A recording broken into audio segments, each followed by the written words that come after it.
Hey everybody, my name is Dave Jackson and this is Tales from the Backlog, a video games podcast where I bring in guests to talk about the games that I've played recently. This episode will be the first entry in the Lazy Sunday series, where I discuss indie games that can be completed in 5 hours or less. My guest today is a friend of the show and climbing safety enthusiast, Jake Anderson. Hey Jake. Hello. Good to have you, man. Yeah, good to be here. And today's game is Firewatch, which is an adventure walking sim about a national park fire lookout developed by Campo Santo and published by Campo Santo and Panic, first released in 2016 and available on most modern platforms. But before we get into Firewatch, let's have a little chat. So Jake, what have you been playing lately, other than Firewatch? Yeah, other than replaying that to refresh my memory before doing the show here, I recently got myself a Switch Lite, so I've been playing a lot on that. Mainly Baldur's Gate, which the re-release on Switch is surprisingly amazing. They figured out an amazing control scheme for what would you think, a game that you would think only works, point and click mouse style. It is awesome on Switch, honestly. And then also Death's Gambit, the new Afterlife update, and I've been loving both of those. Yeah, I actually finished Death's Gambit a couple days ago. That was incredible. I just devoured that. I loved how it hit both the highs of Metroidvanias for me and the highs of like 2D Souls-like, which is really, really difficult for me sometimes to find a game that feels good in those 2D Souls-likes. For sure, I would definitely say this is one of the best in that category that has come out. And I do tend to be a little nicer on those. For example, I really dig Salt and Sanctuary, and I know a lot of people had issues with it, understandably, but Death's Gambit is definitely one of the top ones, for sure. Absolutely. Yeah, and I was going to use Salt and Sanctuary as an example of 2D Souls-like that just did not work for me, but Death's Gambit was really, really good. How are you liking the Switch Lite? I had like briefly considered it, but I'd play my regular Switch handheld all the time anyway, so I didn't have any real reason to get that. How do you like it? I like it a lot. So my boy, he has the regular Switch, and I've played that one handheld. And honestly, I like the Switch Lite more.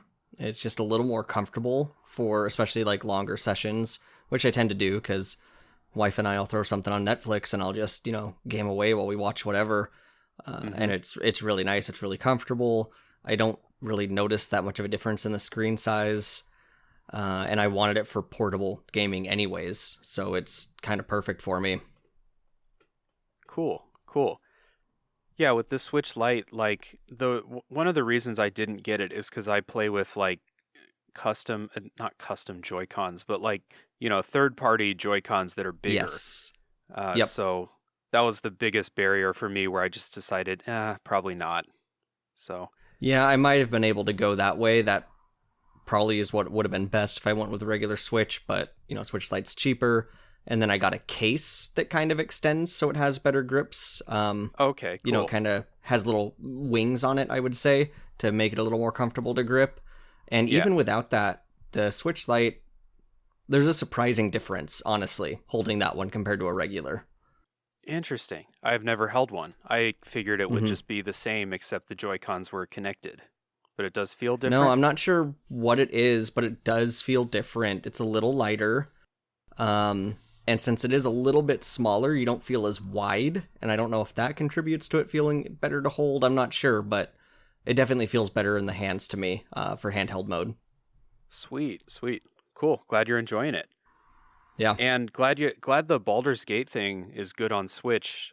Games, to me, any game that's that long, if I can play it on Switch, I want to. Because something about sitting in front of the PC for me just doesn't work for a long, long time. Like if I'm going to play a game that's going to be 50 or more hours, I want it on Switch if at all possible.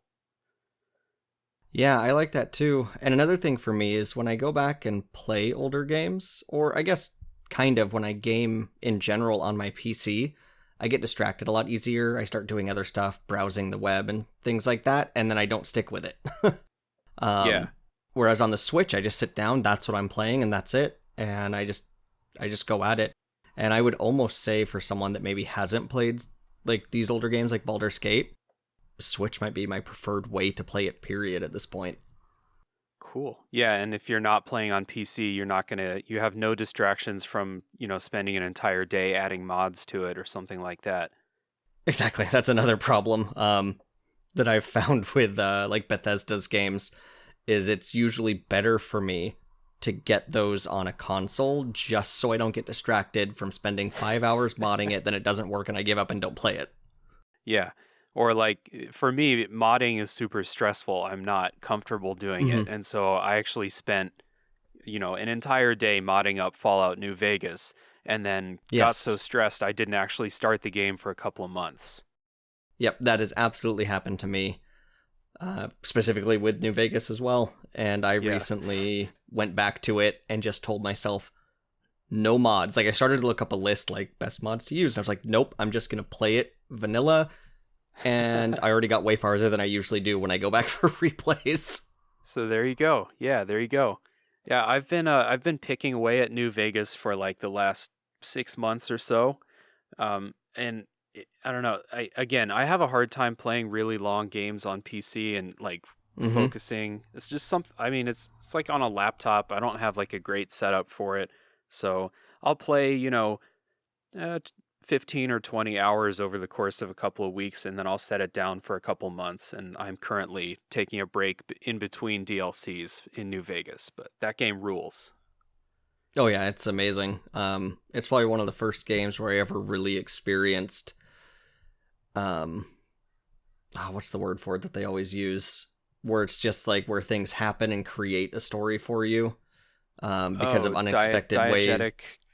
Yes, that's it right there. Yeah, that's the Diegetic word. stories that just happen because I didn't, when I went into it the first time, I didn't know all the systems, such as faction armor and what that would entail. And I have some really fond memories of that. Like, oh, this NCR person is just giving me missions to do now because they think I'm a part of them. Why? And it wasn't till hours later that I realized, oh, it's because I had their armor on. They're like, oh, you recruit. And I was like, okay. And they're like, "Oh, we need someone to go take care of this. Oh, hey, you're wearing our clothes. Get over here. Help us out." Exactly. Like, wait, what? Okay, sure.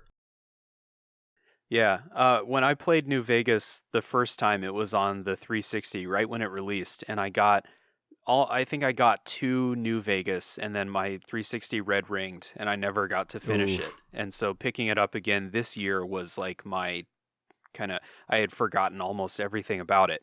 So Yep. it's been really, really nice to kind of experience it for the first time again.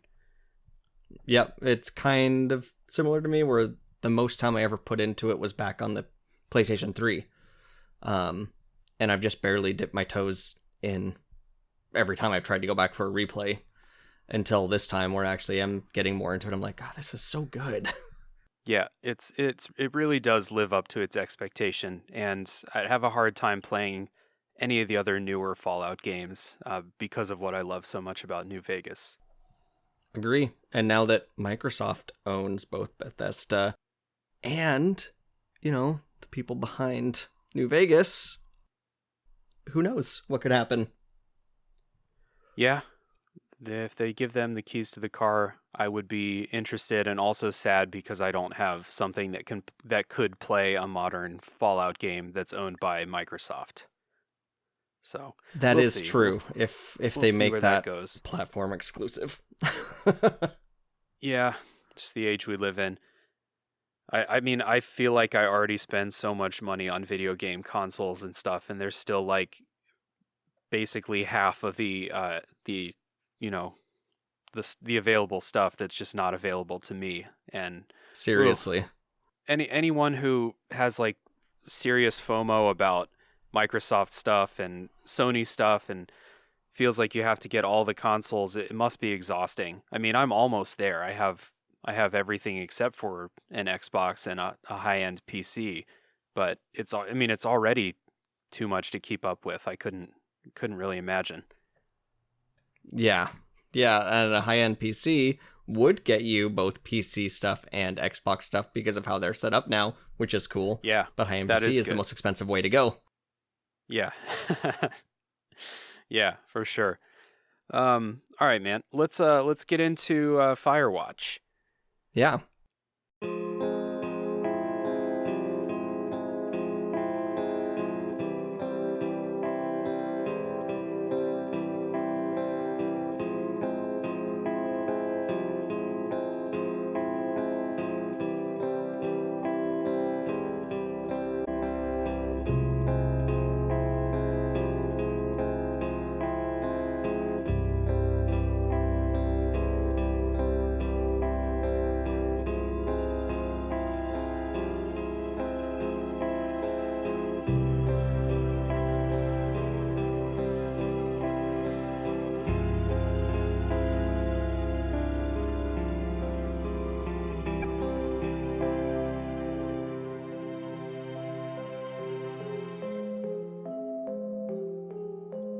So, for people listening, if you haven't played Firewatch, Firewatch is a walking sim, and those really lean heavily on their stories. So, if you haven't played, we're going to talk kind of briefly about like the story setup and kind of spoiler-free thoughts about how we feel about it, and we'll talk about the gameplay a little bit.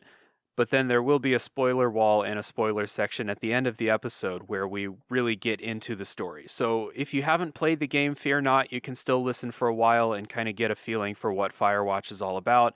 And then if you want to tap out at the spoiler wall and go play the game, we understand because, well, Jake came on the podcast to talk about Firewatch. I assume that he thinks this is a story worth experiencing. I do, absolutely. Yeah. So let's get started with our histories with the game and kind of talk about what got us interested in playing Firewatch and when did we play it, how did we play it, stuff like that. So, Jake, what got you into Firewatch? Yeah, so it's actually kind of funny how I came into it. I had only ever played one so-called like walking sim game before to completion, and that was Gone Home, which I also absolutely love. That is amazing. But otherwise, no walking sims had been able to really hold my attention beyond basically one sit down. Like I might play for 30, 45 minutes, and then I just don't go back to it for whatever reason, even if it did seem interesting to me. But with Firewatch, the reason I came to it was because I love dynamic themes on PlayStation 4 when that was my console. And whenever I would look up, like, what are the best dynamic themes, Firewatch always came up. And I was like, well, I can't use it if I haven't played it. Yeah. And I had been hearing good things about it anyways, and it had been kind of on my radar. So I decided I was going to give it a shot. And it was at a time where I was actually between jobs. And my wife and I had been married for less than a year at that point, and basically I would just turn it on after the kids went to sleep. And my wife is not a gamer, but every now and then she will get into something I'm playing. If it has a good story and good character, she'll get into it and really like watching me play and get involved. And Firewatch was one of them, where she just got really into it, and she would be like, "Are you going to play that again tonight?" And I was like, "I guess I am." And so that is one thing that helped me keep going back to it, as opposed to other walking sims where I'd set it down and never come back. I'm planning on doing that with Gone Home with her, because she hasn't seen that one. I played that one before I met her, and I think she'd really enjoy it. We've done that with Wolf Among Us, Telltale game, where she actually made the decisions and I controlled it, and that was super fun. And then a few other things like that. She likes watching Witcher 3. She gets really into the characters and story in that one. But so that's kind of what got me to it, was actually, oh, it has a really good dynamic theme. And I loved it. I played it in probably just a couple nights, maybe 2, maybe 3 nights at the most. Back in March of 2018, according to the save file I had when I loaded it up, and it showed when I had beaten it last. Mm-hmm. Cool. I know what you mean about the dynamic theme thing. I was rocking a Ghost of Tsushima dynamic theme on the PS4 for a while, like way before I played that game too, and I always felt kind of dirty for it. So I know what you mean. Yeah, no, I was always like that. I love having a PlayStation 5 now, but that is one thing I miss. Yeah. Yeah, now that you mention it, I do miss that. The Hmm. PS5 home screen is just a little bit empty. And they made a big deal of saying, like, oh, the games can have their own thing when you hover over them, and it's hardly any of them actually do. Yeah, maybe the new PS5 games do, but there's like 4 of them, Yep, so exactly. Some older games have it, but most don't. yeah. With me, with Firewatch, this game came out during a period of my life when I wasn't really playing that many games. I was kind of picking away at Dark Souls 2. But other than that, I really wasn't playing much. So I didn't even know about this game. I wasn't really paying attention to what was coming out and stuff like that. So when I first got my Switch, which was in 2019, I think, I remember looking at lists of like best games to download for Switch, and Firewatch came up often. And I was always most intrigued by the setting of it because it's not like a common setting, fire lookout in a national park. Hmm. So I always had this like half-hearted curiosity and like a hey, wouldn't that be cool to like go do that for a summer? Like I forget the name, but there's like a famous author who did that and wrote about it a little bit. And so I always had this like curiosity in the back of my head, and then I saw this game, and it's not very expensive, and then I looked it up online, and it's like, oh, this game's really short. Like it's just a story you experience. I didn't even know what a walking sim was, because Hmm. they kind of like burst on the scene when I was not really playing games or I was just playing Nintendo games or something like that. So I played it for the first time in 2019 and then revisited it for this recording. And like I said, one of the cool things about it is that it is not very long. It's why it's part of the Lazy Sunday series here on the show. It's about the length of a long movie, a really long movie, but still. And Yeah. being able to break it up, like you said, was really cool too. Yeah, it has built-in spots, honestly, that work Yeah, really good for like, okay, I'm gonna set it down and come back to it.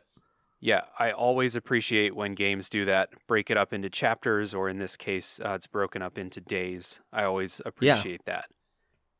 So, while we're on the subject, let's get into the kind of the story and how the game is set up.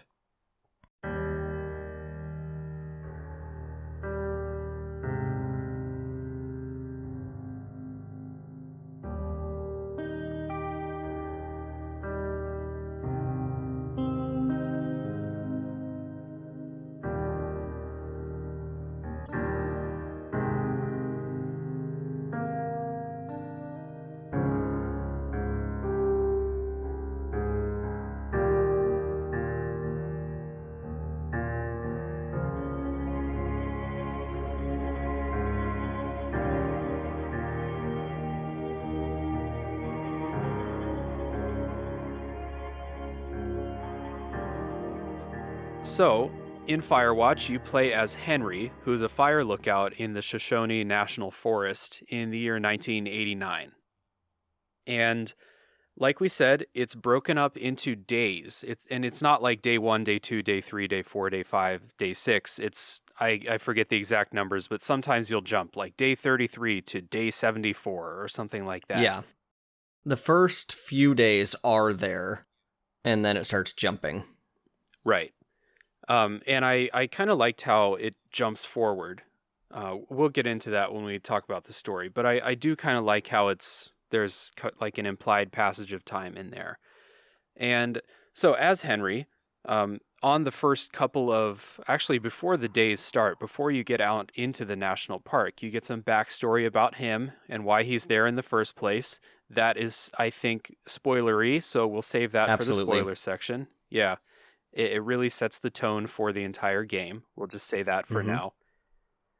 And during the actual like park section of the game, which is, you know, 95% of the game is out there, You're mostly talking on the radio to your supervisor. Her name is Delilah. She's in the next watchtower. So you can like see her watchtower, but it's kind of far away. And Yeah. that's kind of how the story is told, is through conversations between them. And you get some internal dialogue from Henry as well. And basically, things are good in the park for a little while, and then things are not good in the park. It is a story after all. There has to be conflict, and you Yep. can use your imagination about what kind of things happen out in the park. So, without spoilers, Jake, what would you say to people who are listening who haven't played this game about the story? I really enjoyed it. I will say that I tend not to be super critical of things. It's kind of like, did I enjoy it or not? Without getting into the minutia of, was it good or not, per se. And I enjoyed it. It kept me involved. It had my emotions like going with it. I didn't feel detached or anything. I really felt right there. It really made me feel some feelings. Especially with the startup, like we said, which definitely builds towards the feeling of the whole game. And when we get to the spoiler wall and talk about it, I will say that the emotional resonance it sets up is something I really like. I like exploring these particular feelings, and it helps with the story a lot. It grounds it in a way, helps you connect with the characters, and it is fun. You're walking around and having the conversations and environmental storytelling. And one thing I will say that I think helps the story a lot is the soundtrack, which is amazing. Yeah, I don't really remember the soundtrack a whole lot, but I think that it like if I don't remember it a whole lot, that means that it is kind of laid back and kind of just Mm-hmm. playing along with that theme of you being alone in nature most of the time until, you know, things happen and there's conflict and it picks up. Am I remembering that right? Yes, and part of the reason it probably sticks out to me more is going back to that dynamic theme is, they use one of the Oh yeah, songs, right.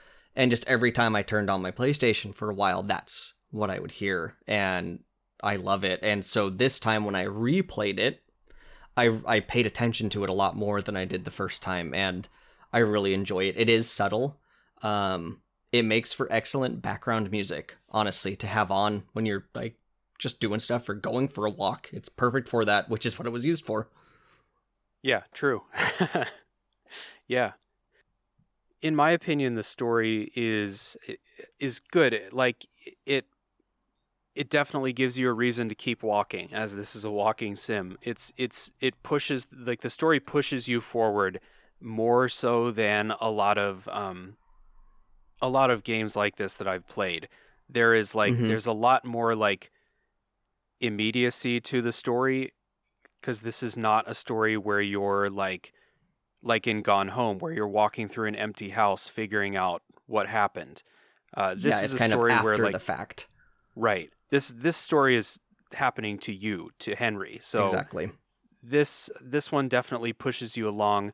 Um, I'm trying to avoid spoilers, but it pushes you along really well, and I think the story is really good. I love the dynamic between Henry and Delilah. It's very, very good because you spend most of the game just talking on the radio and looking around for stuff. And it's really, really good. The way the writing is, the way that the dynamic is, they feel like two very real people, and that helps the story a lot. Mm-hmm. So, without spoilers, I think that this story is something definitely worth experiencing. If you're doing research around the internet about the game, you might find people talking about the story of this game for reasons we'll go into in the spoiler section. But it is good. It's not a long game. It's definitely worth your time, I think, if you're into this kind of game. So, this is a walking sim, which means that you are basically just walking around. Yeah, it's very light on mechanics. Jake, it sounds like you're a fan of the genre, or at least a fan of a couple of games in particular. Um, what do you think are the keys to a good walking sim? And do you think that Firewatch matches that? Yeah, so I like the genre. I've only played 2 games in the genre to completion, and to me, I think the keys that both of those games have in common is a solid, steady drip of information that keeps you going along. Um, some of the other ones I've dipped my toes into, what are they? Like Everyone's Gone to the Rapture, I think is one. Um, and then something Edith Finch, I think. Yeah, What I Remains of can't. Edith Finch. There you go. Yeah, those ones I really dig the vibe when you start them up, but they don't give enough information quick enough for me, and I'm kind of like, okay, I feel like it would be really interesting, and I do want to know what happens or what happened, but it's not enough to keep me going.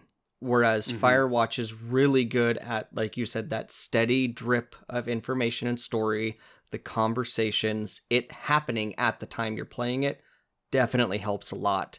Um, Gone Home did a good job of, even though it's after the fact, you are constantly getting more little snippets of information and story that made me want to go to the next area, go to the next spot, find more. And to me, Yeah, that's the key, is there needs to be a constant influx of story. There can't be too much time where it's just kind of vibes, just atmosphere, even though that's one of the things these games excel at, is having amazing atmospheres and having you involved in that way.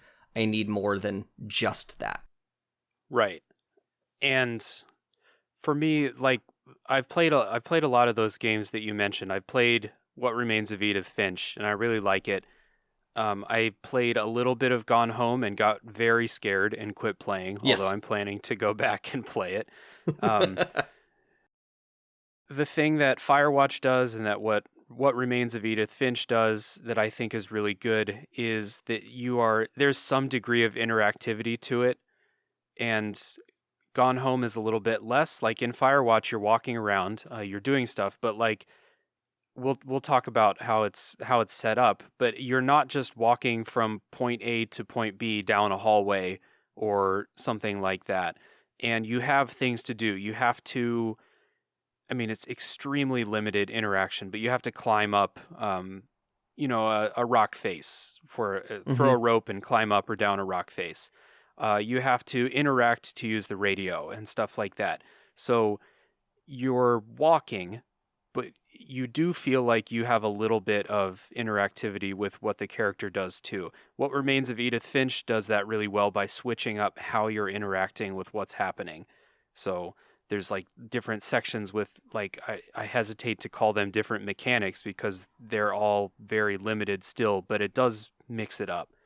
And to me, that's the key for a walking sim to be really, really engaging. If you're not like getting story all the time and it's super interesting, you have to also be doing something um, instead of just walking in a straight line, which is why I hate the game Dear Esther, which is another walking sim.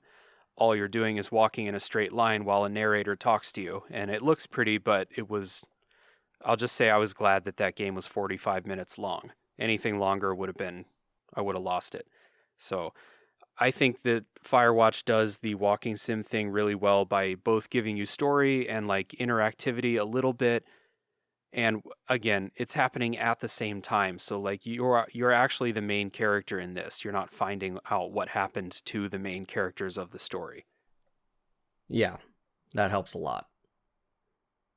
I mentioned Gone Home, and walking sims really scare me. Like Yes. Firewatch really scared me, and What Remains of Edith Finch scared me a little bit. Dear Esther scared me too, and I think I figured out what it is, and it's that lack of interactivity or that knowledge that like if something happens, you can't dodge out of the way and fight back, or you can't really run away or something like that. Yeah, it's the lack of verbs for sure. You Yeah, can't do anything. Like if something came out, I'm done. yeah. And in Gone Home, use that example. I intellectually know that there are no jump scares and no monsters and no ghosts in that game, but my emotions and like stuff like that, I could not handle the threat of it. And that happened to me in Firewatch too. So we mentioned how Firewatch is broken up into different days and it's a good stopping place. Several times when I was playing Firewatch, I had to stop playing because I was very stressed about like what just happened and what might happen on the next day that you're playing through. So Hmm. it was, and like the setting, you're out in nature, like the actual wilderness, where there are things out there that could be really dangerous. And it sets up this mood and atmosphere in Firewatch really well. Like you said, something the genre excels at. Firewatch does this really, really well. Yeah, I agree. They tend to scare me quite a bit too. They do. They put me on edge. And again, even like you said, if I intellectually know that I don't have a reason to be, it still does. Um, to me, that's part of why I like them. I'm not big on horror games generally. Horror movies don't scare me at all. Games terrify me because it's more immediate. It's like happening to you since you're Yep. controlling it.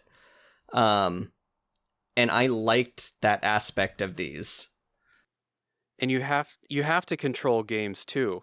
Like if you're watching a scary movie, you can put your hands over your face and not look at the Yep. screen if something scares you. In a game, you won't progress unless you push the control stick forward and pay attention to what's happening.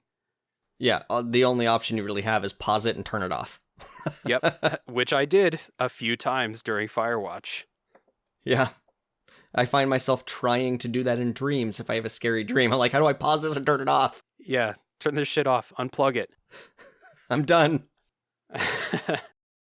So in Firewatch, as a walking sim, most of the time you are walking from point A to point B. You have an objective. You talk to Delilah. Usually she gives you something that she found. She wants you to go check it out.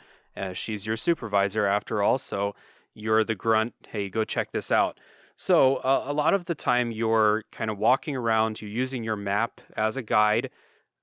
They don't put like map markers on the actual screen, which helps with immersion in the national forest. But your map is helpful. It'll show you your location and it'll show you the trails highlighted for you. I found it pretty easy to navigate. Did you? I did. The map was definitely really helpful with that. I did find that I had to pull up the map a lot sometimes to make sure I Yeah. went turned down the correct path. Now, if you don't want that, you can, I believe in the options, turn it so it doesn't show your current location and it's just a paper map like it would be in real life. And you have to be able to tell where you are based off landmarks and the compass you have, which is Yeah. possible, but I don't want to think that much. And so I definitely have the marker on showing where I'm at. And it also shows a dotted trail where you've walked recently. So you know, oh, I came from that direction. I was going that direction. Yeah. And I think it's really cool that you can navigate this game without using, any artificial, gamey things to help you. I think that's really cool, but I agree that's not exactly what I'm looking for in a game most of the time. And Firewatch is no different. The compass and map together are really, really helpful. I got lost a few times, but like this is a kind of an open world. It's a small open world, but it is open Hmm. and you can get lost. You can go wander wherever you want to. There's no real reason to. You're not going to like find it's not like finding caves in Skyrim, or you're not going to find like cool treasure or something like that. But I guess you could go wander around. But the point is you can get lost and the map and compass are very, very helpful to keep you on track. Absolutely. And so as you're walking, you're usually talking to Delilah, or, you do have quiet walks where she's not talking to you. And this brings up the kind of dialogue system in the game, which is one of the cool things I think about the game. So you have choices on what to say. And so Delilah will say something to you, and I think you have different choices for like, do I want to kind of be snarky? Do I want Henry to sound scared? How do I want to approach this? And it doesn't really affect anything, but in my opinion, it gives you a little bit of agency in like the version of Henry that you're playing. How do you feel about that dialogue choice system? I would definitely agree in that what it mostly does is give you a feeling that you are Henry. It lets you be your version of him. Because, yeah, it doesn't really change much as far as the outcome, if anything, really. I kind of wish it did. I wish when we get beyond the spoiler wall, I'll kind of say what I wish there were at least two endings, I'd say. That I wish changed a little bit more with your choices in dialogue. But it really does give you a good feeling of feeling more attached to Henry because he's your version of Henry. And it does a good Right. job of that. I can see if I can see like if the dialogue if you choose to be an asshole all the time, I can see wanting like Delilah will be less nice to you and she'll be more like matter of fact and more business like if you're no fun to talk to on the radio. I'm not sure how it would change like the actual story, but you know, people do this and they do it well in other games. This is as far as I know, a small game. You know, it's an indie game. I Mm-hmm. watched a GDC talk about designing the world of it, and it seems like one person was pretty much in charge of designing the entire world. So that should give you the like how big this team is. So it might be asking for too much to have like dynamic conversations where Delilah will say something different based on how you respond or even change like the course of how the plot plays out. But the dialogue system is really good for keeping you engaged because at the end of the day, you are, if you just boil it down to its base elements, you are just walking and talking the entire time. There's nothing to fight or anything like that. Yep. And that little bit of agency gets you more involved. It makes it feel like it's you as opposed to just watching a movie. Which adds to the scary element that these games Yep. tend to give me. It's much easier for me to get scared when I'm feeling invested, and I definitely was when playing this. So that's I think that's about it as far as mechanics go. You're walking, you are sometimes you're climbing, sometimes you're checking out documents, or you're you know I don't know, picking up stuff out in the wilderness. That's about it. So this is going to be a really short, like pre-spoiler wall section. Is there anything that I missed when talking about kind of the basics of playing this? I don't think so. I mean, we kind of mentioned that it is a small open world. There are sections you can't get to that you unlock a very limited extra set of mechanics, like a handful of other things that open up those other paths and options as you play. Right. Yeah, and we'll save those for spoiler time because sometimes those things are related to story events. But Yes. at the base of it, you're really just walking, talking on the radio, sometimes frantically running back to your fire tower because something spooky happened out there. But Yep. that's about it. Those are intense moments. Yeah. So we're gonna finish up the beginning section of the show before we get to the spoiler wall with some final thoughts, like in summary, about the game in general. And do we recommend you spend a Sunday afternoon playing this? So, Jake, we'll start with you.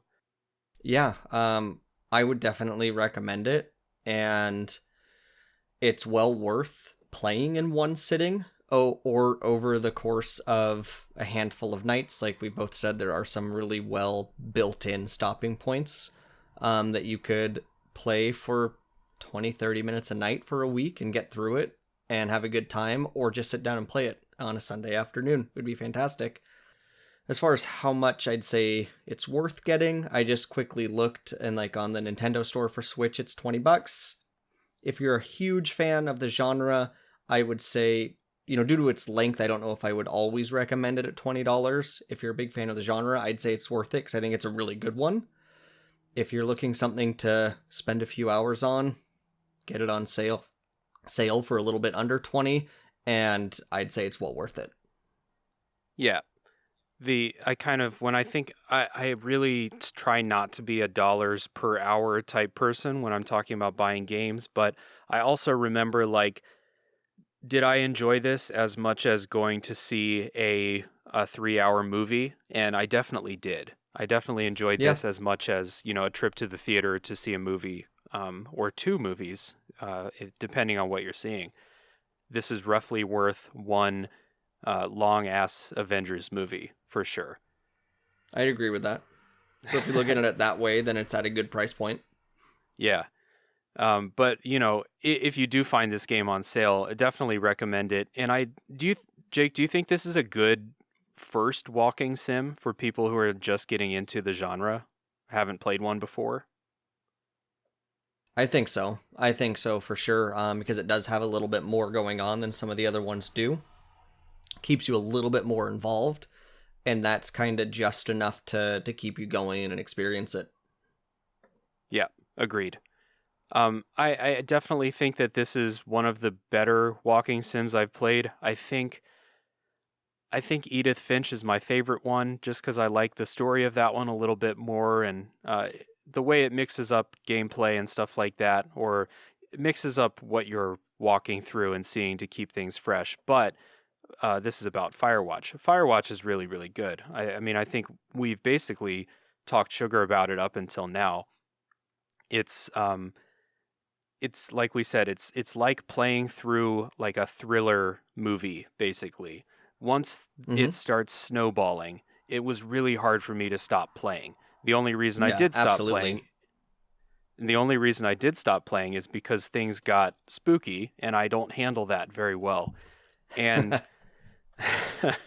so for anybody who like has not played a walking sim before, or who has but has not played Firewatch, um, I would say that this is a good way to spend a few hours of your time. This game is not going to take up a huge part of your life. This is not a 60-hour game. I just think it's a really good uh, example of the genre, and I think that its success has kind of given people more ideas for new settings and new ways to kind of do this genre instead of just walk in a straight line while stories being given to you. So in that way, it is really, really good. Definitely recommended. We are going to go to the spoiler wall here in a minute. But before we do, for anyone who's tapping out, thank you for listening thus far. If you would like to support the show, please subscribe on your platform of choice and leave a rating and review if you can. That really helps. What helps the most is telling people to listen to it.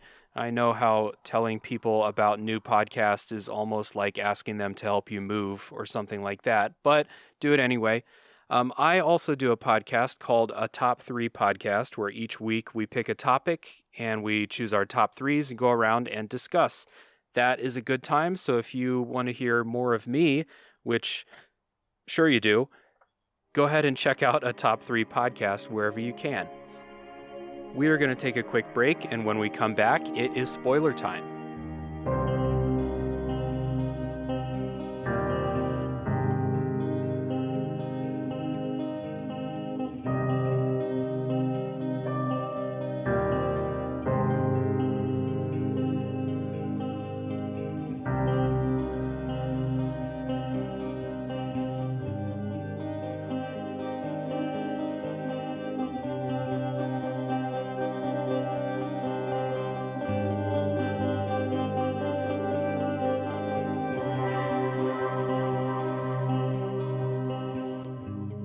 And we're back. It is spoiler time for Firewatch. And as we talked about before, this game is really, really story heavy. So spoiler talk is going to be all story. So let's talk about the way that the game is set up. We hinted at it before, where you don't actually start the game in the park. You start in kind of a like text adventure type thing, where you get a prompt on the screen and you get to choose your response. And the way that it starts is Henry meeting his wife. And if you haven't played the game and you're still listening, you may be wondering, wait, Henry's married? You guys didn't mention that. Well, it's because during this text scroll and over the course of the first few days in the national park, or actually, it's when Henry's camping, walking up to the Firewatch Tower, you find out that Henry's wife, Julia, is suffering from early onset dementia. You get this really nice like setup where Henry meets Julia, and you get that dialogue system where you get to pick like, you see this girl at a bar, what do you do? What's your pickup line? And stuff like that. And it's really well. Before I give my thoughts about it, Jake, what do you think about the way that this is set up for the story? I like it. I think it's really sweet. It does a really good job of immediately getting you involved and liking these characters and liking them as a couple, which is important to the story. Yep, For me, it hit especially strong because, kind of as I mentioned earlier, I had been recently married when I played this. We'd only been me married for less than too. a year. Me too. Um, and so it hit really hard. I was just like, oh, a new couple, newlywed. Like, I get that. I'm experiencing that. And so it really involved me. Yeah, it's a really sweet setup. It's really cute, I would say. The choice of pickup lines they're funny, and because he's really drunk, and they come out Yeah, badly. yeah. We should have mentioned before that I think that this game, I mentioned the writing is good, but this game has an excellent sense of humor, I think, without being too, without being too much. It feels like a Yeah, very real person's sense of humor. yeah, That's a good point you made about how it opens with the dialogue thing instead of just like an opening cutscene. You really get involved in Henry right from the first screen of the game. So you keep going in those opening things. Your relationship with your wife Julia builds. You get a dog. And this is while Henry is walking up to the fire tower and he's camping, and then you go back to this kind of like text adventure thing. And you find out that Julia starts forgetting things in life. Like she freaks out at a coworker about something that is not the coworker's fault, and just because Julia forgot something.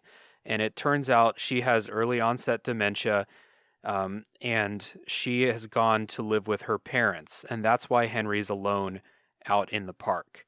So this was just a fucking gut punch right at the beginning of the game.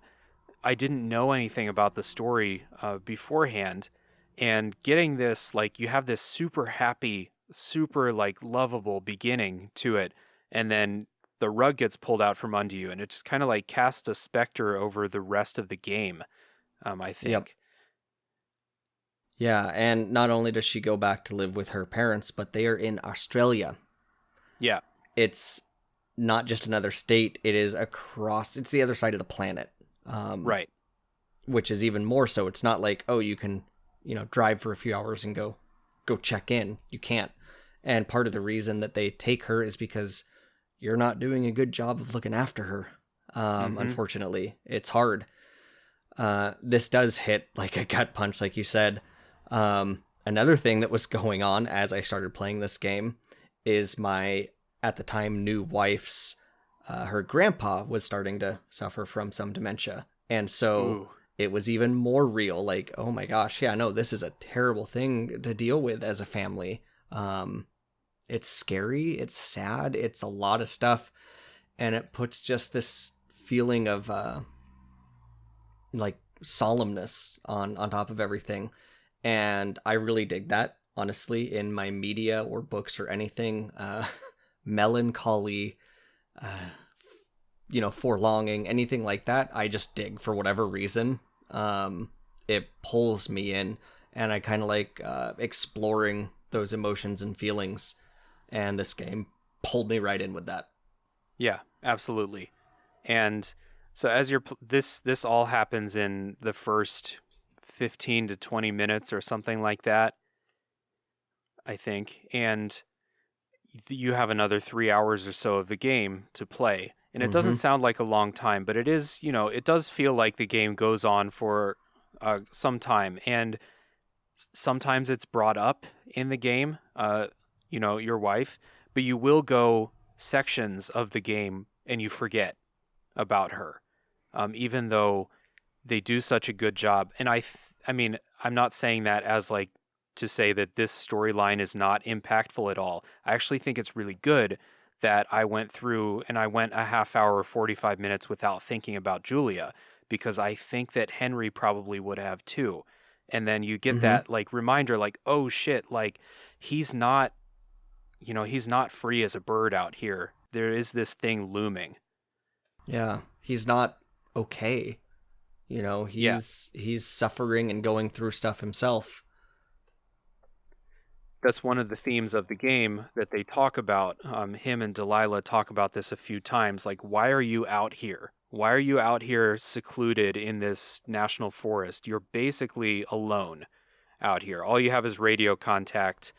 Um, why are you here? What are you running from? And that's a theme that Exactly. they talk about. People would do this to run away from something. Yep. And yeah, Henry is no different. So that setup of his wife and her illness and how she has basically been taken away from him, and that's why he's out in the park trying to, I don't know if he's trying to forget or if he's trying to move on or he's trying to just get some time for himself. That's something they explore throughout the story. It's really, really impactful. So the story starts out fine. Basically, you're out in the park, you meet Delilah, you talk, you immediately have a little flirtatious relationship with her, which is very, uh, sometimes you're not thinking about Henry's wife, as I'm sure he's not, and you're kind of flirting. You're like, ooh, Delilah, she's cool. Wonder what her deal is. And then sometimes, like, you do get a reminder about his wife, but there's still this flirtatious relationship between the two of them. And so things start out fine. You're just, running errands in the forest, basically. Hey, go to this safe box and get what's in there and take it back to your lookout tower or something like that. Um, and then kind of shit starts to hit the fan pretty soon after that. You get like a little bit of nice, peaceful time out. And then Delilah says there's people setting off fireworks, and you can actually look out your tower, and there's people setting off fireworks. And you're a fire lookout. You don't want fireworks out in the forest. That's bad for your job. So you Yep. got to go out there. You got to go out there. There's some teenagers out at the lake.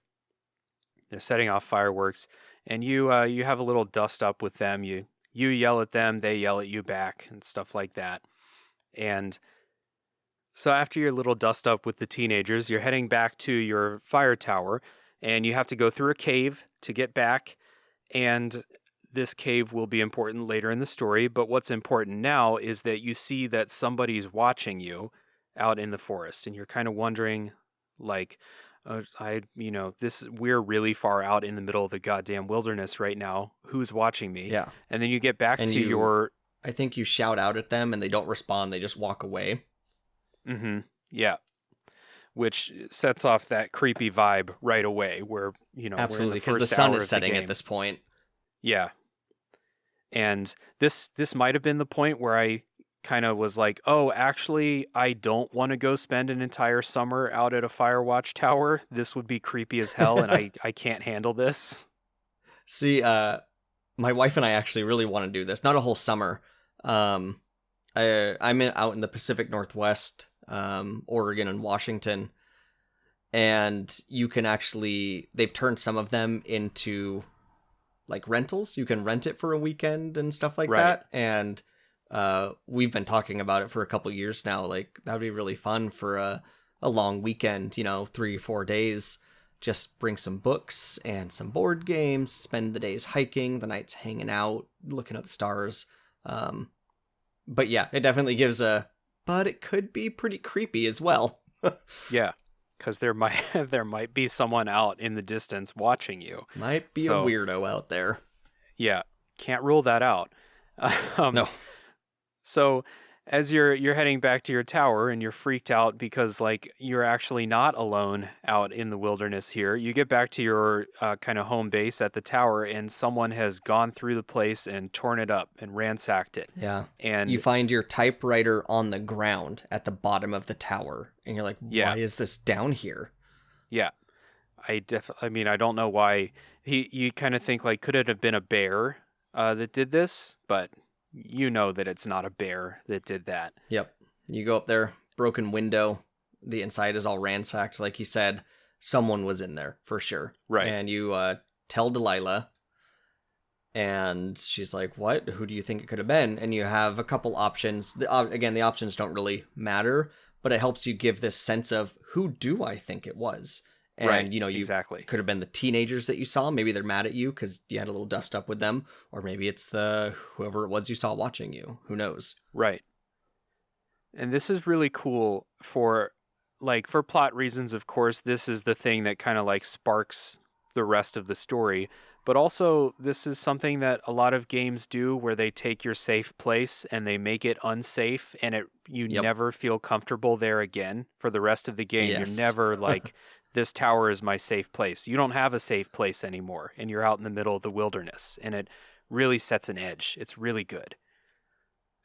Very, very good. So you go back out to the teens' campsite, and you think that, like, okay, it's just these asshole teenagers. I'm going to go, give them a talking to. And you get out there, and their campsite has been ransacked, and it looks like something really bad happened to them. And you start freaking out because you were the last person to talk to them that you know of. And you start thinking, like, oh shit, like, if they're dead, they're going to blame me for this. I was the last person here. And it's now the snowball is going down the side of the mountain, and the rest of the game it's in motion now. Yeah, the creepiness has been building, and it's full on there at this point for the entire rest of the game. You're like, what is going on out here? Yeah. And it's this tension level keeps building over and over and over again. And I think that that's something the game does really, really well, is you start out with like, oh, it's just some teenagers drinking and setting off fireworks in the forest. It's not a big deal. Oh, there's, I saw somebody out in the wilderness. Maybe it was one of the teenagers. Maybe, they're just being, oh shit, someone wrecked my house. And from here, the tension just builds and builds and builds the entire time. Yep. I think for a short game, I mean, it's tough for a short game like this to have bad pacing, but I think the pacing of this is really good. It makes you really want to keep going. For sure. I definitely agree. The pacing for me is what really kept me involved. It does a really good job of wanting you to play just a little bit longer. And since it's short, that little bit longer, eventually it's over. Right.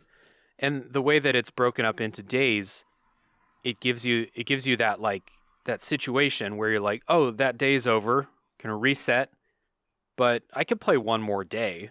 Or I can play a couple more of these these in-game days. Yeah, it's good that way. So eventually, you keep going through the story. You're trying to figure out what's happening. There's a brief little thing where there's some power lines down. Delilah wants you to go check them out. You find out that they've been cut, not like knocked down in a storm. They've been cut clean through. That's no fun. Eventually you find a backpack from a boy named Brian Goodwin, and Delilah kind of gives you the backstory for like Brian and his dad, who were out here in the forest as lookouts. The dad's name is Ned, and yes. Ned was not supposed to bring Brian out. You're not supposed to bring kids if you're doing this. And I don't know, I should have known that when I was playing, I should have known that this was like a Chekhov's gun thing. I should have known like they wouldn't do all of this if it wasn't going to be important later. But I just kind of breezed past it. Did you pick up on this and its importance the first time? It's hard for me to remember exactly if I did or not. But I do believe I was like, ooh, something's here. I think something happened, but I wasn't sure what. Like, I didn't full on go, oh, I know what's going on here, but it was one more thing that added, like, things aren't right out here. Yeah, for sure. You find a backpack out in the middle of the wilderness, and you're like, oh, well, these people are out here. I guess I should have thought these people were out here, they're working in the kid's backpack. Well, why didn't he take his backpack home? Why is this out in the middle of the woods? Yeah, so yeah, I didn't think that far either, where it was like, wait, why is it still out here? I was like, oh, it got lost. Yeah. This is something that, like, I will admit to, like, I I don't really like break down and analyze story while I'm playing at all. I just kind of like soak it in, and if I miss something like this, or like if I don't pick up on something that's foreshadowed, it's something that happens quite often. So like I'm often very surprised by what happens in stories. And this was definitely no different.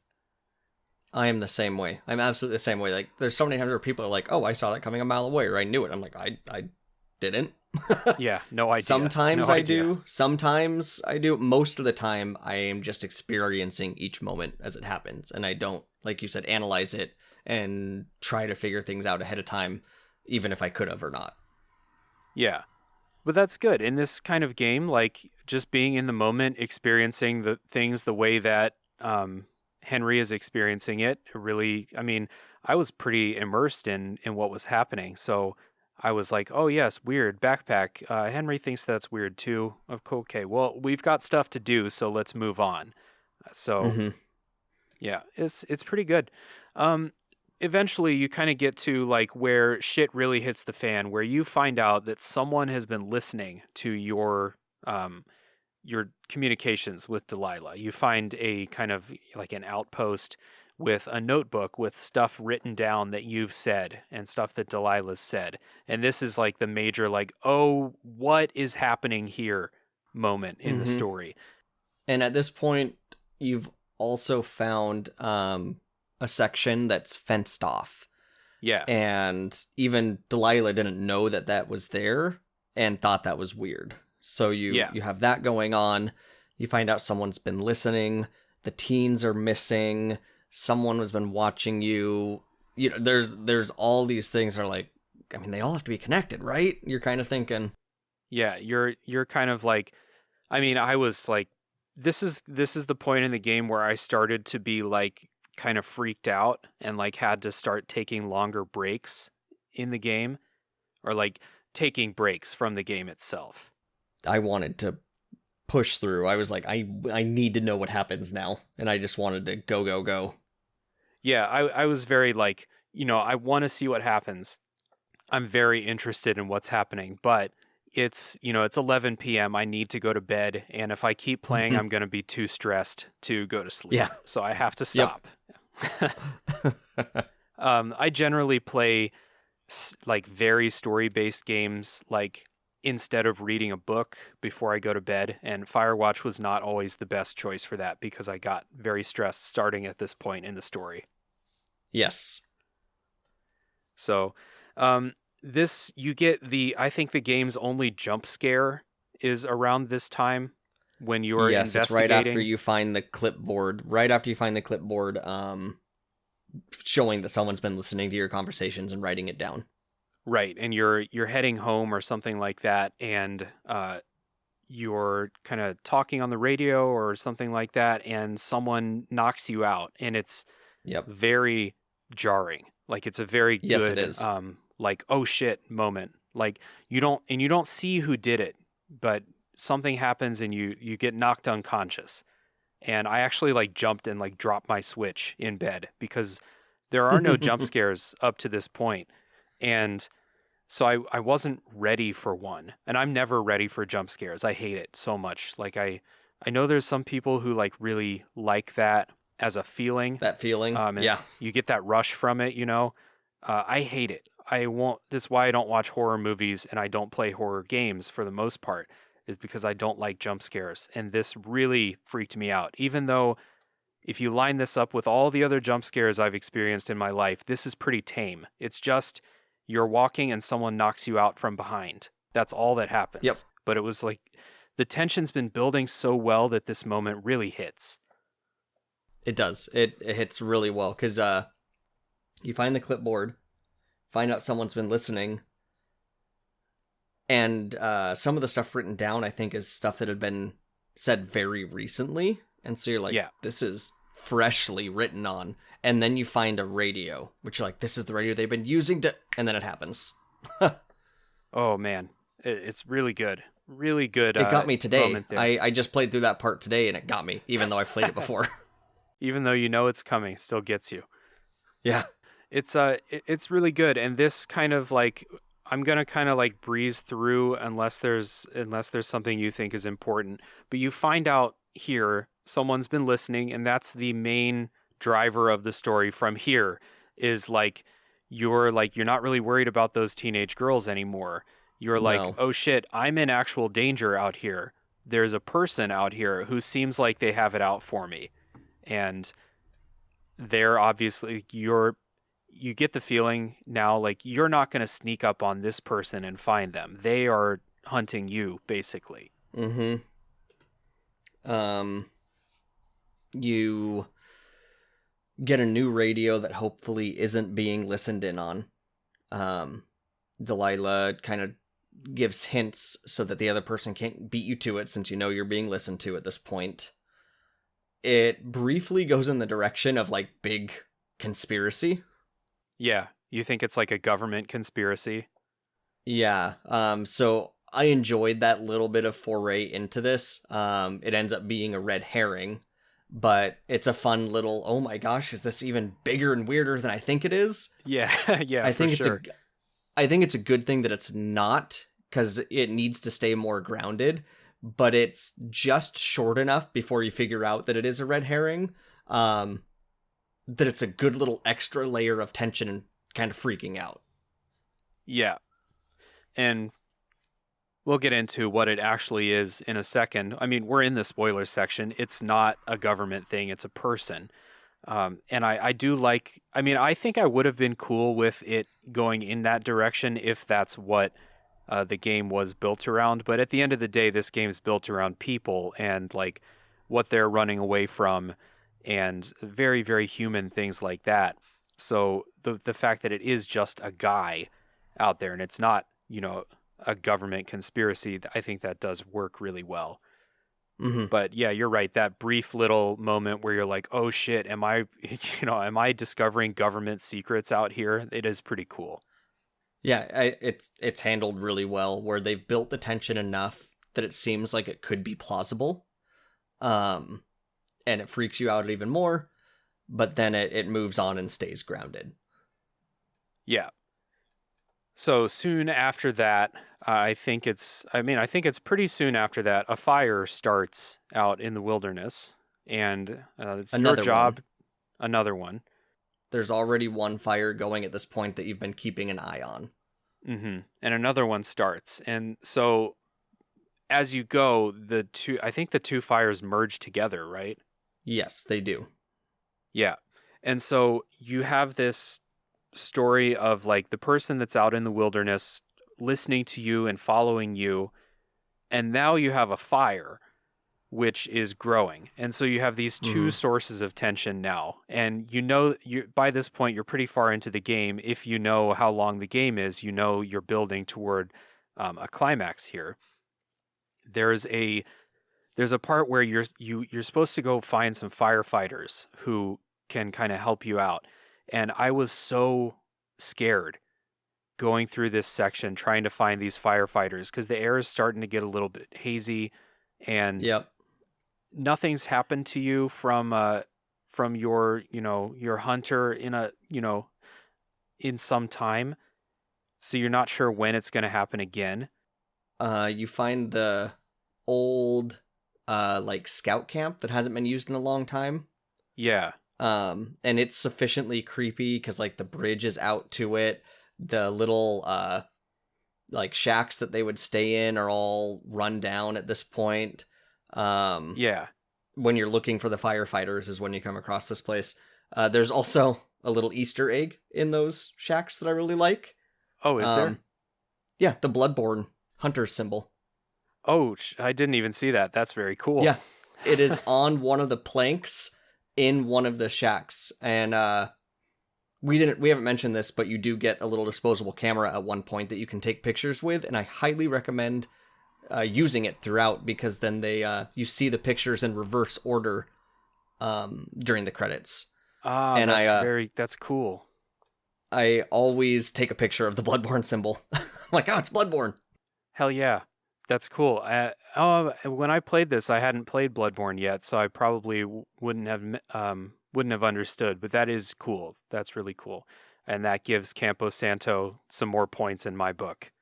Oh, for sure. I have that symbol tattooed on my arm, so I'm a big fan. So it works very well on me. Oh yeah, for sure. It's for you specifically. I mean, I love Yes. Bloodborne. It might be my favorite game ever.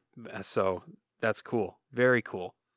Yeah, that part where you're looking for those firefighters, it's very creepy because like you haven't been to that part of the map before, so like you have these like looming things, like there's a madman out in the forest, there's a fire happening. I still have to navigate the map and try not to get lost, and I don't want to get lost because I don't know what's going to happen to me if I do. And then you get to that part and you're like, oh, this looks like no one has been here in 20 years. This looks Mm-hmm. abandoned. And you're right, it is really, really creepy, that section. And I'm pretty sure I just booked it out of there as quickly as I could. Like if someone watched like my gameplay video, they would be like, this guy is terrified. Like, calm He's down, running man. It's not that everywhere. kind of game. Yeah, running everywhere. I mean, I have that thing where when I'm playing a game, I run all the time anyway. I have a hard Same. time taking my time, even though maybe you should if you're playing. You know, if you're really role playing Henry, he's probably not sprinting from place to place. But you know, this was good. It was a good moment. So, anything else before we get to the ending that we want to mention? um. Well, let's see. You get the stuff from the. You find an axe at where the firefighters used to be. You find a note saying where they've gone, and it is Mm-hmm. connected to some of the weird information you had found out earlier. Um, this is actually when you get to the weird. Maybe it's a government conspiracy stuff because you need the axe to get into where that is at. All right. Um, Yeah, but because there's a gate also, and you can't break the gate open, and yeah, so until you get that's the kind of a axe. thing. Yeah. And then when you're leaving the weird, or when you're leaving after you get the axe, at some point during this, you find a little hideout that Brian Goodwin had made. Um, and it has some notes from him In his and D&D maps he's books and drawn. Yep, no, it's Wizards and Wyverns. wizards and wyverns. Yeah. W and W doesn't roll off the tongue like D&D. Yeah. Um, Yeah. you find I that like that stuff. little hideout. Yeah, the hideout's really good. Really good environmental storytelling, which I mean is what these games do. That's what they rely on. This Some is really notes, heavy some environmental homework. storytelling here. Yeah. And then, so while you're doing this, and then you get to the government conspiracy place, and you think they're the ones listening in on you, and you get an item that lets you hone in on electronics in the area, kind of anything that's giving Right. off a signal. Um, and this starts really getting to the climax. We're not to the ending yet, though. You use that, and you find another backpack that has keys to a part of the cave that was locked up previously. Yeah, there was a locked gate in the cave, and you walked past that locked gate several times because And Delilah says that the keys have been missing for years. yeah. And on your route through the park, you're going through that cave often. So you're passing by this door several times. And, Mm-hmm. by now you should realize like this is a big it feels big, open world, but there's not a whole lot of like things in there that you're going to interact with. And you should know like at some point I'm going to go through that locked gate. Yes. And so you find the backpack that has the key so you can finally go in there. Yeah. And when you And the do, first time you go in, go ahead. oh no, you go ahead, man. Okay. The first time you go in, you only get a little bit in, and you hear the gate slam behind you. Yeah. Creepy, creepy, And creepy. you turn around and go back, and you're locked in. You can't unlock it from the side you're on. You can't reach around to get to the lock. Bad design. Should have a lock on both sides. Yep.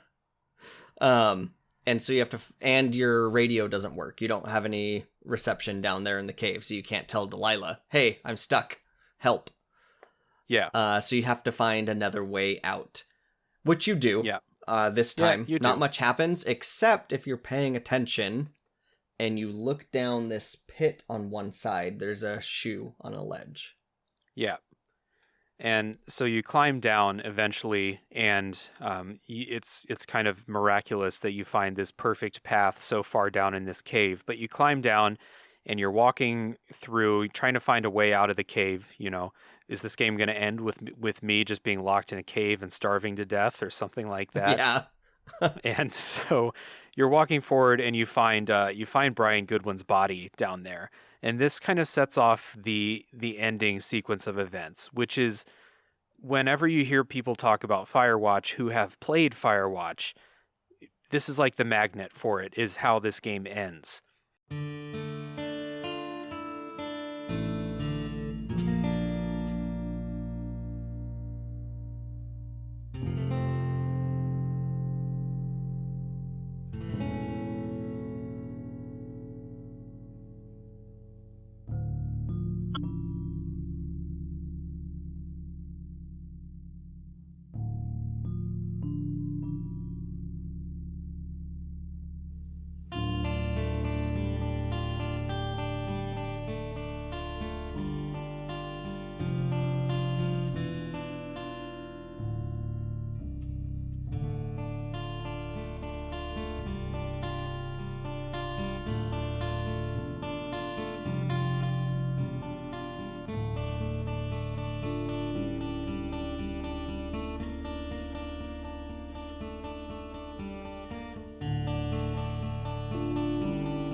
So you find Brian's body, and you figure out that he died in a climbing accident.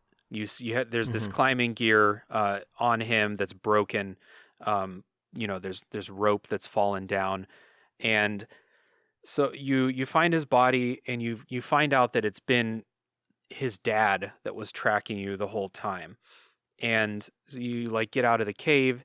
You find you're able to talk to Delilah, and I forget how you find the bunker. Okay, so yeah, that comes in a little bit. So you get out of the cave, and you know that Delilah had liked Brian Goodwin. They had had conversations, and she liked him, thought he was a good kid. Yeah. So you get out of the cave, and you tell her, like, hey, I'm really sorry, but I found Brian. And she blames herself for it. She immediately is like, I should have reported them. Said something. Because kids aren't supposed to be out here. And Yeah. Ned didn't seem like that great of a guy. And she's convinced that Ned killed him. She's like, Yeah. that asshole killed his son and left him in the wilderness. And you can kind of go along with that in your conversation choices, or you can say, I really think it was an accident. Yeah. Not saying he was a good father, because there were signs that Brian Goodwin really didn't like climbing and didn't want to do it, and his dad was trying to force him to like connect with him or something. But you can say, no, I'm pretty sure, even though it wasn't a great situation, that it was an accident. Yeah. I like that conversation with Delilah a lot, because you're coming out of the cave and you have a long walk to get to where you're going next. And you're talking to Delilah. She's freaking out. Again, you have kind of a choice on how you want Henry to respond to it. In my opinion, like the way that I saw Henry is that he would be like, no, actually, it looked like it was an accident. Henry same. doesn't seem like the kind of, I mean, he's not like a great person, but he doesn't seem like he's just going to lie and go along with the story. Yeah, or that he would think that. Like, there's enough evidence that, no, it really looks like an accident. Yeah, for sure. And so after that long walk and that conversation, when you get back to the tower, when you're walking, she says something about the tower, and you go, no, I'm not there. She's like, but I'm looking at someone in the tower now. Right. And you're like, what? And she's like, get back there. And you get there, no one is there anymore, but there's a Walkman and a cassette taped to the door. Yeah, and you listen to that, and that's Ned. It's a recording of Ned kind of talking about what happened. Yeah. And at this point, the fires are kind of out of control, and so the air is smoky. Um, Delilah's talking about evacuating. Yeah, you're You, leaving the next day, actually. yeah.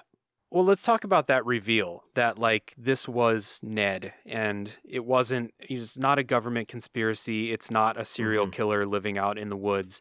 It's um, it's actually Brian Goodwin's dad. And I Mm-hmm. think this is part of like what people don't like about this ending. People who have a problem with it, this is part of what they have a problem with, is that it turned out to be this guy who's been camping out in the forest, um, living here because he can't handle like what happened to his son. He doesn't want to go back to society And after deal what with it. happened. Yeah. Yeah. He's lost in So his he's own hiding from it too. really severe grief. Yeah. So what do you think about this reveal? And this is like, you know, finding out that this was the thing that was causing all of your problems. It works for me, honestly. It's just a guy that was lost in his grief. I think the reason he was doing the stuff he was doing is he was worried someone would find out about it because he doesn't want to deal with it. Yeah. And he wants people to just leave and leave him alone. Yeah, and that's why he's been messing with you. It's not maliciousness towards Henry. It's like he wants to stay hidden. He wants to keep Yeah. Henry away from where he's hiding out. Mm-hmm. Yeah, And that I works thought for that. me. Like,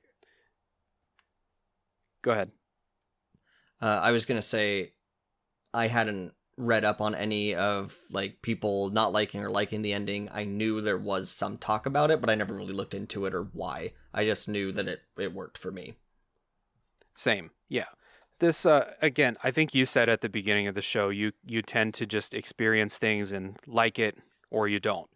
And you don't try to really analyze like, oh, why was this ending good? I'm kind of the same way. And, I'm on a podcast talking about why I like games and why I don't, but this ending works for me too. I thought it was a fine way to kind of close that loop of why these bad things are happening to you. And I mean, if I was going to say, oh, it's kind of weird, like it just turned out to be this guy living out in the forest, I don't have any alternate thing. I would rather it be this guy living in the forest than like government agents trying to keep you away from their secret base. Yeah, you find out that part of that weird little area that was set up to make it look like the government was listening to you, um, that Ned had gone there ahead of you and planted stuff to make it look like that, hoping to scare you away. So you would just leave and he could be left alone. I'm like, you know what? Sure, that works for me. Makes sense. Yeah, why not? And so part of this is you're it's I think this is actually on evacuation day, when you go and you find his bunker.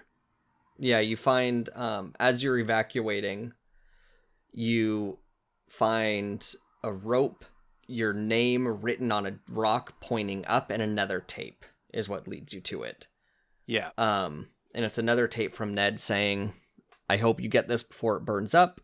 Go up there, you'll get some answers, but also please just leave me alone. I'm going to go deeper into the wilderness, and I just want to be left alone. Yep.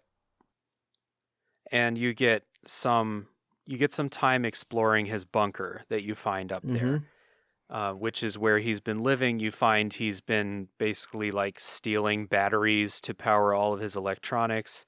There's like a point where there's like two lawn chairs set up on like a cliff basically, and Yeah. Henry's like, what a beautiful view he had, and it's like obscured by trees or something, but it would be a nice place to just sit and have a beer or something like that. But you can tell like this guy's been living rough in this homemade bunker, and it seems like there's a lot of like discarded like scrap electronics up there, and it just seems like Yeah. he's been obsessive about like surveilling and making sure that he stays hidden for however long since this happened. Yeah, and you find one of Brian's Wizards and Wyverns, like the player book. You find a picture of Brian. You can Hmm. tell that, unlike what Delilah's thinking, because she's so upset, he didn't do something malicious to his son. Yeah. He loved his son. It was an accident. He may not have been the greatest father, but he did love his son, and he's in grief. And as you're going through the cave, you can keep reporting on every little thing you find to Delilah. And she's like, not responding, not responding, not responding. And then she finally says, I don't know what you want me to do with this information. Like, what are you expecting me to say? Yeah. And it's very real. Yeah. She's really shaken up by this too. Like, you're kind of like, it's past the point where like you're reporting and working on this mystery together like you were for the entire game up until then. Delilah's pretty much shut this down. Because she's evacuating soon, and she's just like, I want to just put this all behind me. I don't want to talk about this anymore. She's really shaken up by what happened to Brian. Yeah. I think one of the things she says is, I don't want to sit here with the ghost of this boy. Yeah, because she's blaming herself. Yep. And you can keep telling her, hey, like, it's not your fault. Yeah, but she doesn't want to hear it. Actually, when you first come out of the cave after finding the body and you're talking to Delilah, she gets mad, like we said. You can tell her you think it's an accident. You have a little conversation, and then she kind of just like, hey, I need some time to think about this. I can't talk right now. Mm-hmm. So it's and then so like again, as this is happening, as you're exploring this bunker, Delilah's kind of having a rough time over there, blaming herself for it. You're figuring out what happened. The fire is getting bigger. You are supposed to be evacuating. So there's kind of this feeling of like the timer's ticking down, even though, you're not going to die in the fire in the game, but you have the feeling like, I can look around in here, but I got to get out of here before the fire gets out of control. So that's kind of your last thing where you're exploring. You head out to the evacuation point, and it's a pretty long hike. It's like all the way up to like the top of the map. You're going to Delilah's tower, basically. Yeah, you're heading all the way over there, and on the way, she says, hey, my helicopter is here. And you can either say, okay, or you can say, no, wait, like, I don't want to be here alone. Can you wait for me and fly out with me? Mm-hmm. But she doesn't. She leaves even before if she you says get there. She's going to wait, she's not there once you get there. Yeah, I kind of had a feeling that like there wasn't going to be branching endings here at the end. Mm-hmm. So no matter what you say, she's gone, and you can talk to Delilah. You get to her tower, and you're still talking to her on the radio. So she's flying away, and you're looking around in her room, basically. Mm-hmm. And you can kind of set up like, hey, when we get out of here, let's meet up if you want to. And she says like, oh yeah, I might be around sometime. We can meet up, sure. Or there's other conversation options too. But the point is, you never actually meet Delilah at the end of the story. Mm-hmm. And for me, that was kind of disappointing. That you spent all this time talking to her. The way that the voice acting is, and the way that it's written, you should come out of this feeling connected to Delilah. Yes. So it was pretty disappointing for me. How about you? Yeah, this is where I kind of wish there were two endings. Because you have the choice through the dialogue throughout the game to be pretty flirty with her. Right. Or you can be not flirty and more just talk about real things. You can talk about your past relationships and stuff like that. And I wish at this point there were kind of two options. One, where you move on in a new direction with your life, and even if you don't see her in the game, because part of the thing is you never see another person face to face in the game, just silhouettes or from a distance, or in full clothing with a helmet on, a fireman, because the game engine isn't built to show full people. It was a way for them to get around that. I wish that either if you were flirty enough, maybe throughout the game, made the right choices with her, that she would just agree, like, you know what, yes, I'm going to wait at the landing spot. Let's meet there. And you kind of have that, okay, I'm going to go maybe start a new life. Or you can say, you know what, as soon as I'm back, I'm gonna fly to Australia. I need to get this figured out and kind of go that way. Right. But it doesn't really give you either. Yeah. And I think that's part of like what's good about the way this game ends is you don't get any kind of like positive movement really Mm-hmm. in Henry's life. Like you're not definitely starting a relationship with with Delilah when this is over. Um, Henry has not really made any progress with his own situation with his wife. You came out into the forest to kind of get away from that, and who knows what the actual goal was, whether it was to forget it or whether it was to reflect on it. You didn't really accomplish anything out there when you're out in the park. And so all you leave the park with more questions than you came into it with at the Mm-hmm. end. And the thing with Delilah is a big part of that. Yeah, you get credits, and if you've been using that disposable camera, it goes through the pictures in reverse order.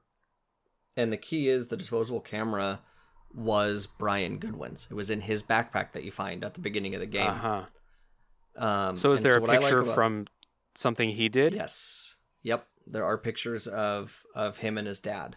Ah, damn. So what I like with the way that I use the camera, because both times I used up the whole roll, is at the end it's a lot of very smoky and like ominous pictures, and it goes back and it's pictures of like the bunker, the body, wrecked campsites, nice views, sunny, nice. Because when you Yeah. first get it, nothing super bad has happened yet, and so it Yeah. kind of brings you out of what you just went through. Um, Ah. it gets to a picture of Henry's face because when he picks it up, it accidentally goes off in his face, so you get that picture, which is a nice little payoff. Mm-hmm. Um, and then you realize anything before that was before you had the camera. And so there's like a picture of Ned looking over his shoulder and waving because Brian's taking the picture from behind as they're hiking. There's a selfie that Brian took of himself. There's a picture of him and his dad sitting together on the steps to the tower, smiling. You can see that they were getting along, that it was a Yeah. good relationship, and it was a terrible accident. Yeah. Man, that's cool. I either missed it my first time through. Like do you have to use the camera in order to trigger that in the credits, do you know? I'm not sure because I've fully used it both times. You Right. actually get a trophy on PlayStation if you use up the whole camera roll. It's one of the trophies. Yeah, I don't remember that from when I played it, and then when I kind of went through it in review for this show, I was watching a Let's Play of it, and I just quit playing when the camera or when the credits start. So that's very cool, and yeah, you're right. It kind of does bring you out of all that, paranoia and smoke and all of that stuff at the end, and gives you at least the knowledge. Like it doesn't change anything, but you get the knowledge hmm that Brian and Ned did have a nice relationship at the end of the day. Yeah. Yeah, very cool. So that's the story of Firewatch, and you know the like when you read people talk about it, I think it's a shame that people talk about this game as like the ending is totally fucked. Like I hate this ending, and I just don't quite see it. I thought the ending was good. Even though I'm disappointed you don't meet Delilah at the end, it works for me thematically. Like, you know, why would you deserve to meet her and start a brand new life with her after everything that's happened and after how Yeah. you kind of ran away from your problems before? It works for me. It works for me as well. I agree. Even though I'm a little disappointed, I don't think it's a bad ending. Yeah. This is something that like another thing I do, like I often do get disappointed with the way stories go, but you can think about this like thematically and realize like this does fit. And I know a lot of people don't like the way that it turns out to be Ned hiding in the forest the whole time, like it's some kind of like Deus Ex Machina or something like that. And I totally disagree with that. I'm sure that if you already know what's happening, there are clues that you can pick up, and they foreshadow that this Goodwin family is going to be important. I missed it the first time I played, but like they don't introduce a whole lot of characters to you, even through dialogue. So Yeah, when you find the Goodwin family several times, I mean, I didn't, but you should be thinking like, oh, they're going to factor into this they're somehow. part of it. There's just enough other things to kind of hide it. Because you have the teens, Right. which you find out that the reason they were missing is because they got arrested because they stole some farmer's tractor and went joyriding. Yep. Yep. So um, that was a nice, like when you're walking through at the end, Delilah's like, yes. oh, by the Oh, way, yeah. Yeah. Oh, those good. We're not going to teenagers, be questioned for. yeah, those teenagers, they're alive. So, that's one good thing in this Yeah. shitstorm of everything else happening. Yeah, there's enough going on with the teens. When you're looking through the various boxes of stuff you find notes between other rangers that have written to each other. Um, there's enough other little things that you could think, oh, the Goodwins are just another part of the here's a bunch of little things happening in the area. Right. And then those other things fade out, and the good ones continue to get more and Front and more center. importance in the story. Yep. So, yeah, overall, I don't have a problem with the ending. I have again, I was disappointed, but thematically, I think the ending is really, really good. It's all Ned was doing at the end was trying to, stay hidden. Run away might be too harsh, but everyone is trying to just kind of, everyone's either running away from something in the story or they're just trying to deal with something that happened in their life. Yeah. And that's a So, very understandable emotion yeah, for of sure. trying to run or hide from something instead of deal with it. Right.